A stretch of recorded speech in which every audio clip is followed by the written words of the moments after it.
ministro de Justicia? No te quedes con los titulares. Infórmate en serio, en Primera Pauta.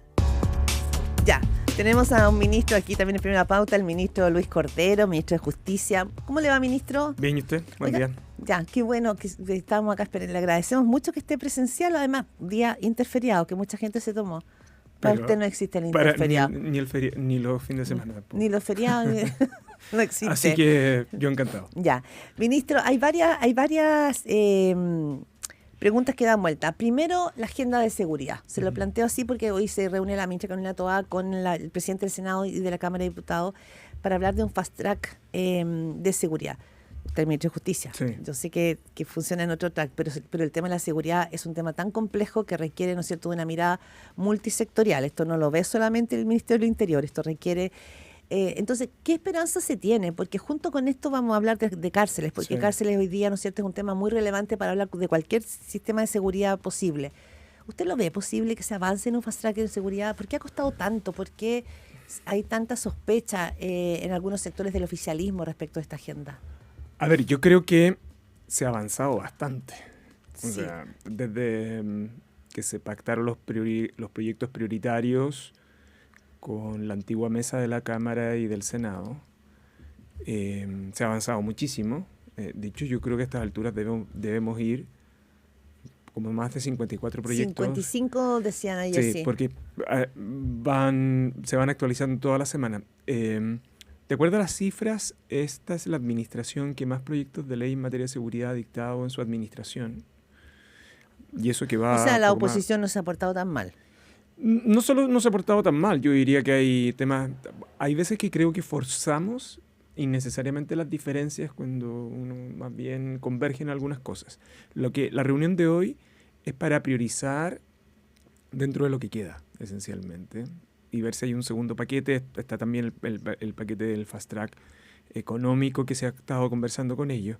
Y yo diría que los temas centrales están asociados a 3-4 cuestiones que me parece que son claves, ¿no? El Ministerio de Seguridad, por un lado, los debates sobre las reglas de uso de la fuerza y ley antiterrorista. Hay otros proyectos que están a punto de salir, de hecho, que están en la comisión mixta. Uno de ellos, reincidencia, que en estricto rigor es probablemente la reforma al sistema de enjuiciamiento criminal más importante que hemos tenido en los últimos años para agilizar juicio. Y en relación a lo que usted dice, lo que pasa es que los temas de seguridad tienen varias dimensiones en lo que se refiere a seguridad pública. Uno tiene que ver con el rol de las policías y otro es el rol que tiene que ver con la persecución criminal. Por eso varios de los proyectos de la agenda de seguridad están involucrados o incorporan elementos del Ministerio de Justicia. Y en la persecución criminal yo creo que hay como 3 órdenes de cuestiones. Uno, la eficiencia policial; la segunda, el rol del Ministerio Público; y la tercera, la resolución de ese tipo de juicios, porque habitualmente, y esto es más o menos lo que uno tiene en toda la evidencia, tanto la chilena como la comparada, la relación que hay entre la ocurrencia del hecho y la sanción es muy determinante, no solo para la percepción de seguridad, sino que también de impunidad.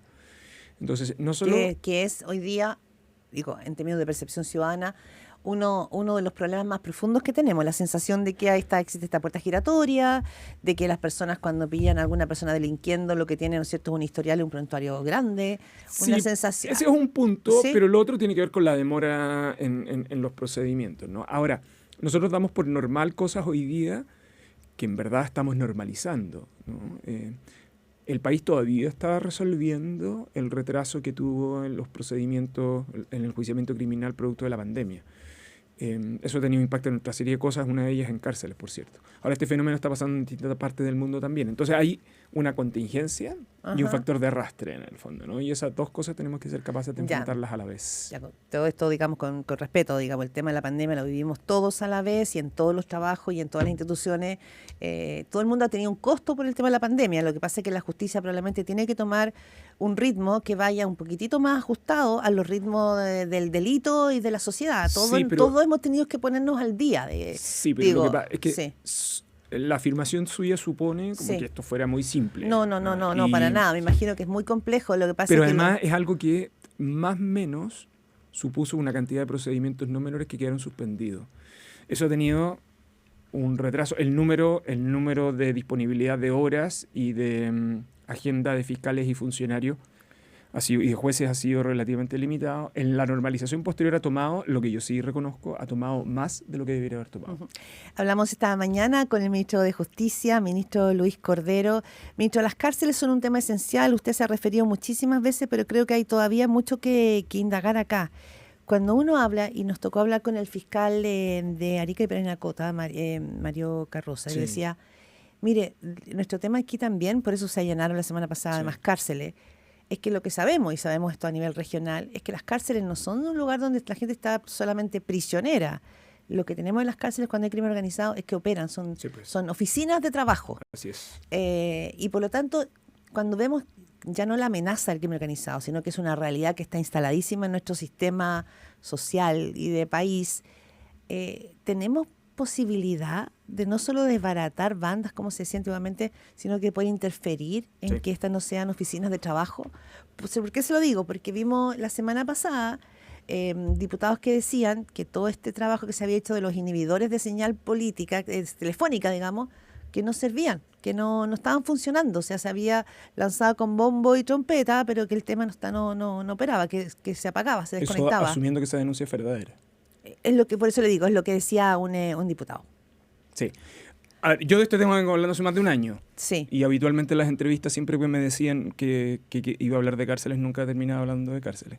Esencialmente porque hace más de un año nosotros veníamos detectando el aumento, primero la tasa de aumento de personas privadas de libertad en el sistema penitenciario chileno es la tasa más alta que hemos tenido nunca en la historia. Y además a niveles de ritmo de crecimiento que tampoco habíamos tenido. Hay varias razones que explicarían eso, pero la segunda es... ¿Y eso es una buena o una mala noticia? Depende porque cuando usted tiene un sistema penitenciario sobrepoblado, sin discriminación, en general usted va a tener un problema en el largo plazo, porque usted lo que debiera tener es preso, sobre todo cuando tiene organizaciones criminales, preso genuinamente a aquellas personas que forman parte de esas organizaciones con el propósito de inhabilitar su funcionamiento. Y si me permite un par de explicaciones sobre ese tema. ¿Qué es lo que ha hecho el país en el último tiempo? Lo primero es tratar de construir un plan de infraestructura, diseñar un plan de infraestructura penitenciario de modo permanente, porque hasta ahora nosotros teníamos planes de infraestructura que tomaban una década. Nosotros más o menos nos demoramos en Chile en construir entre 12 y 14 años una cárcel. Chile ha mejorado su infraestructura carcelaria. De hecho, el país tiene a nivel nacional un poco más de 600 módulos de alta y máxima seguridad.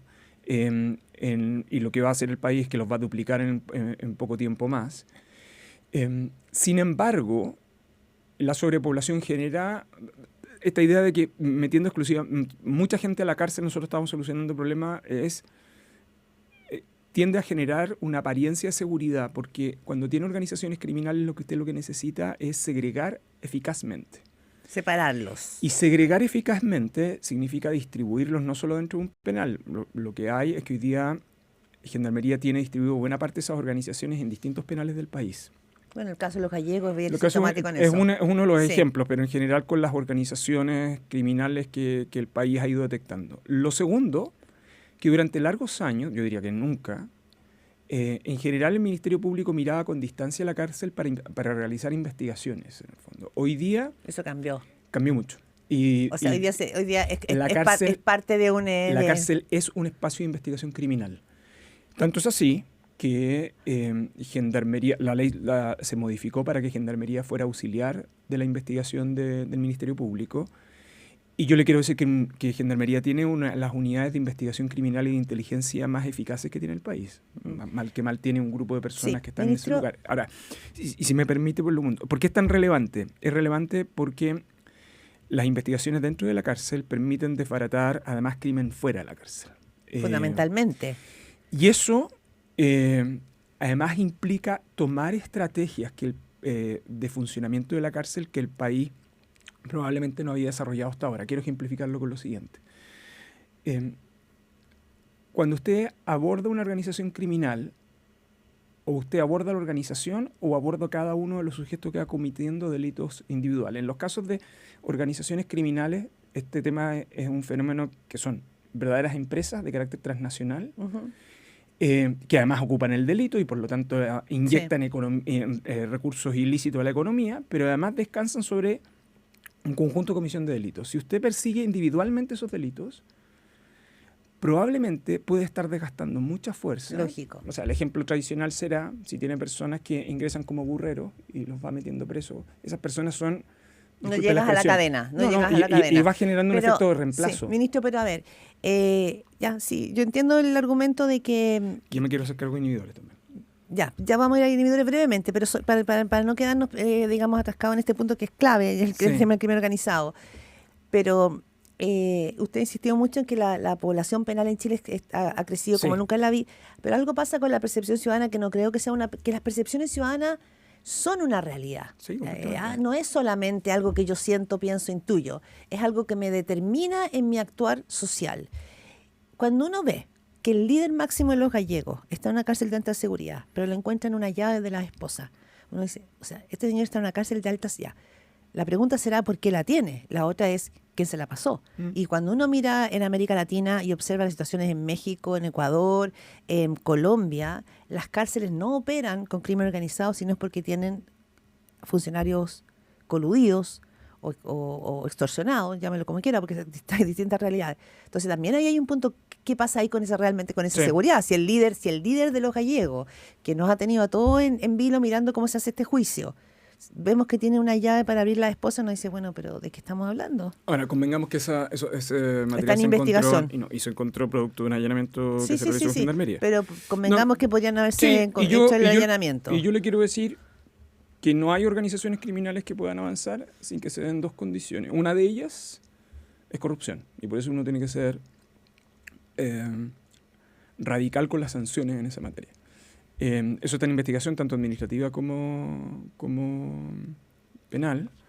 Y se van a ejercer las sanciones que correspondan. Lo que se encontró ahí es completamente irregular y excepcional. Sobre todo porque Gendarmería hasta ahora fue el principal promotor de que el juicio de los gallegos se realizara telemáticamente y las razones de información tenían que ver con sus razones de seguridad. Claro, sí. Sobre inhibidores, yo vi la denuncia de los... Primero, la denuncia se basa en antecedentes completamente falsos. Yo creo que alguien indujo error a los diputados. A ver, ahí ya nos cambiamos. El ministro Luis Cordero está hablando ahora, ¿no es cierto?, de los famosos inhibidores de señal telefónica en cárceles, ¿ya? Usted ha dicho que ha sido exitosa, pero tenemos un grupo de diputados de la UDI, Juan Manuel Fuenzalida, Juan Antonio Coloma, Sergio Bobadilla, Fernando Borges y Henry Leal, que acusan que en realidad estos inhibidores funcionan por un tiempo muy acotado, un ratito y se apagan. Sí, es que eso es falso. No es así. O sea, que la denuncia se basa en antecedentes falsos. Al menos 2 de sus diputados yo me encuentro cotidianamente en el Congreso. O sea, ellos tienen toda la confianza conmigo para levantar el teléfono, cruzarme en el pasillo, decirme, mi ministro, este antecedente es cierto. No, es falso. Es falso porque además ese antecedente descansa en un presupuesto que yo deduzco que están mal informados los diputados o alguien los indujo a error, porque descansa en una afirmación que simplemente por cómo funciona la tecnología es errada. Ya, a ver, explíqueme. Que lo que pasa es que yo hay detalles del funcionamiento del sistema que no puedo entregar. Ya, perfecto. Pero esto que el sistema funcione en hora es como que no entender cómo funciona. Claro, lo que se le decía lo que es que sí, cuando... yo le quiero decir, a mí me sorprendió la cantidad de personas que por distintas vías han estado buscando obtener información reservada del funcionamiento de la inhibición. Hasta el día de hoy, el funcionamiento detallado es una cuestión técnica. De hecho, por razones de seguridad, los propios funcionarios que operan al interior de las cárceles no saben cómo funciona el sistema de inhibición. ¿Quién lo sabe? El equipo de tecnología de Gendarmería y su dirección superior. Y las personas que... Y esa información es una información... reservada. Es reservada por razones de seguridad. Ya, y que le llega y que la maneja ¿quién? En este caso el ministro del Interior. No. Lo maneja esencialmente Gendarmería. Gendarmería. Okay. A la ventaja de estos días que justo Contraloría estaba en Gendarmería por otro tipo de asuntos, así que... ¿Y usted me dice que le llama la atención? Sí, me llama la atención. Me llama la atención que exista gente tan preocupada de saber el funcionamiento. Sí, y me llama la atención la denuncia. La denuncia es de una página y un párrafo, ¿ya? Sin ningún antecedente. Hemos recibido antecedentes. Habitualmente la denuncia de los parlamentarios están dotadas de algún contenido de detalle, requieren información previa. O sea, a mí de verdad me sorprende. Yo creo que los diputados fueron inducidos de error, pero bueno, es una gestión de control político de ellos. Y el gobierno lo que Gendarmería está instruido es entregarle todo el detalle de la información a Contraloría en el contexto de que hay información reservada, por cierto. Ya. ¿Y esa información reservada está protegida por ley? Está protegida por ley, sí. Ya. Información de seguridad. O sea, si se le pide a Gendarmería a la Contraloría a través de este informe de los diputados, no tiene por qué entregarla, en el fondo. Contraloría puede Sí. realizar su verificación y su control. Lo que pasa es que no va a poder detallar, o sea, no puede detallar cuánto es el impacto de inhibición diario, o sea, puede conocerlo, porque esto tiene que ver con el cumplimiento del contrato, Sí. Pero las fórmulas y las estrategias de inhibición forman parte de estrategias de inhibición de seguridad dentro del penal. Ministro, el tiempo vuela, pero a propósito del caso de los gallegos, de lo que decíamos que se encontró en la casa de alta seguridad con su líder, probablemente el caso de los gallegos, cómo se está llevando a cabo, va a marcar un precedente en la manera en que Chile juzgue, investigue y sancione al crimen organizado. Ya no como una palabra, ya no hablamos del narco, que el narco se instaló, sino que estamos hablando de, como usted dice, de una empresa transnacional. El crimen organizado opera con distinto, la droga es parte, digamos, de una de sus herramientas. Es uno de los giros. Es uno de los giros, ¿ya? Tenemos contrabando, trata de personas, extorsión, que entiendo que además la extorsión ha subido mucho en el último tiempo. Entonces, ¿qué es lo que usted espera? ¿Qué precedente espera que se marque en un juicio como el de los gallegos? ¿Por qué es tan importante, además de sancionarlos? Yo creo que hay algunas cosas que están pasando en Chile que no son la regla general del resto de la región. La primera es el esfuerzo de todas las instituciones, y cuando digo todas es todas, en que el juicio se iniciara. El juicio se inició. Que se realizara bajo condiciones de seguridad adecuadas, que es lo que finalmente se aceptó. Que fueran personas que se mantuvieran en sus recintos de alta y máxima seguridad, con los efectos que producían los traslados. O sea, en eso yo creo que el hecho de que las instituciones hubiesen impulsado que el juicio se llevara a cabo ya es un avance. Lo segundo, que tiene que ver con que el juicio termine con penas ejemplificadoras, pero... Es que eso es, claro. Y lo tercero es la adecuación, porque nosotros en el camino, además de que ya dictamos la ley, se modificó la ley de drogas, se establecieron regulaciones específicas y más sofisticadas para la persecución de organizaciones criminales. Actualmente en el Congreso, en el proyecto de reincidencia, están las modificaciones al Código Procesal Penal y, entre otras, las reglas de seguridad para este tipo de juicios. Lo que sí es que este no es el único juicio. No, me imagino. Nosotros vamos a tener en los próximos meses otros juicios relevantes en esta materia. Bien. Vuelvo el tiempo, ministro Luis Cordero. Brevemente, ¿usted estudia con el CAE? No. ¿Usted nunca estudió con el CAE? No. Ah, ya, No. ok.